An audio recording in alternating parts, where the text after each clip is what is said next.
100 solar lights were donated by the Indiana University in the United States to the community of Njawara. The intervention aimed at addressing energy issues. Villages including Badara and Sigajub said the solar lights will provide safety for women and children.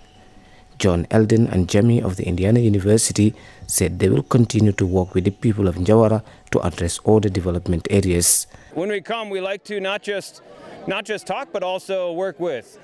And so last year we did some work with the health center. This year we are doing some work with the street lights.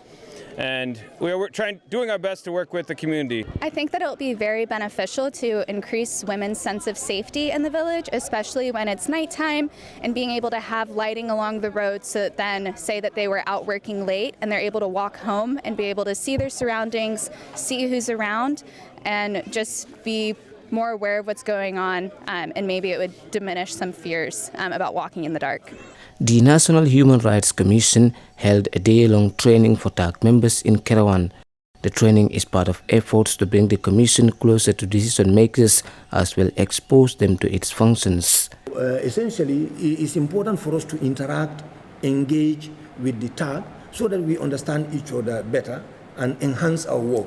Since all of us, as institutions, public institutions, our key objective is to achieve national development. One of the pillars of development is to give people's rights so that they will exercise their opinion. The training was conducted by the Commission's regional office in the North Bank. The National Disaster Management Agency also held a consultative meeting with the Technical Advisory Committee of the North Bank region as the agency is developing its new policy. There are various strategies we are looking at, including innovative sources of financing. And one of the things, of course, as you said, looking at the private sector and also sort of like pushing them as a sort of like corporate social responsibility.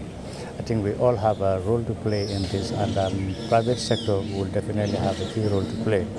The policy, once completed, will address some critical areas such as resource mobilization, assessment of disaster-prone areas, as well the inclusion of the private sector into disaster management and response.